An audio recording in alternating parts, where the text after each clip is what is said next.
Oh les filles, vous avez la voiture de la Suisse. C'est comment les carousels à Paléo? C'est incroyable, le meilleur endroit. Très bonne idée de les avoir installés, c'est super fun, tout le monde s'amuse et j'espère que l'année prochaine ils seront encore là et les années d'après aussi. Bah c'est trop bien, bonne ambiance.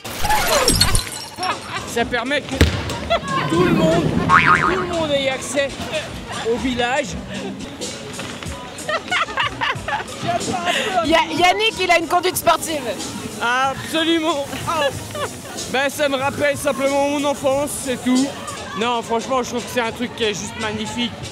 Ça permet une autre génération de venir découvrir Paléo. En tout cas, une chose est sûre, avec Yannick, il n'y aura jamais le coup de la panne.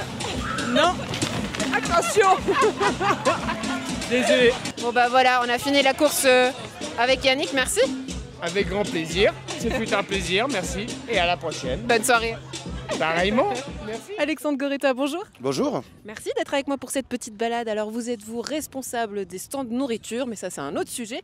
Et aujourd'hui on va parler d'un tout autre projet, c'est un petit peu votre bébé à vous. Qu'est-ce que c'est? On est ici au Quartier Libre. Alors, le Quartier Libre, c'est un espace qui est absolument génial, mais qui me manquait un poil d'animation.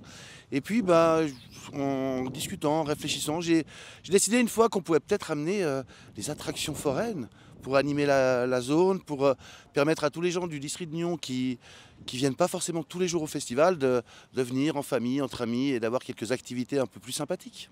Ça veut dire quoi, Alexandre, que vous êtes un grand gosse, on peut l'appeler comme ça? Alors, je suis un gosse, alors clairement, ça c'est une évidence, j'ai pas bien grandi dans ce domaine-là, mais je suis plutôt content de ça. Oui, non, mais c'est la fête, Paléo c'est la fête, Quartier Libre c'est la fête. Et puis bah, les gens aiment faire la fête en été, et puis bah, voilà, on a décidé d'aller de l'avant avec ce projet qui marche plutôt bien. Allez, on commence comme ça.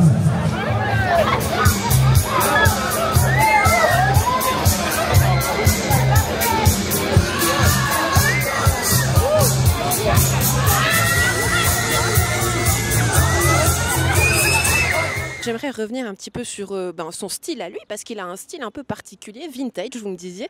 Est-ce qu'on peut en savoir plus? Non, c'est alors vintage juste parce qu'on nous dit souvent que les manèges c'est ringard. Moi je trouve que c'est plutôt vintage, ça revient à la mode. On a en plus un manège pour les petits, on a le grand classique des autotamponneuses et puis pour ceux qui ont besoin de sensations fortes, on a le Chaos en face qui fonctionne plutôt bien. Ouais. Qu'est-ce qui fait le succès finalement de ces carousels? C'est quoi?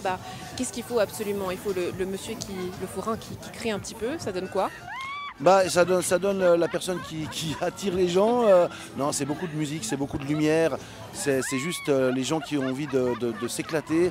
Je crois que je ne suis pas le seul à avoir une âme d'enfant finalement, vu la fréquentation. Et puis, ouais, les enfants, les yeux des enfants qui brillent quand ils voient ça, c'est absolument génial. Ouais. Affaire à reconduire l'année prochaine? Affaire à réétudier, reconduire, oui, je pense qu'il y a un truc à creuser. Alexandre, merci beaucoup. Avec plaisir, Andrea.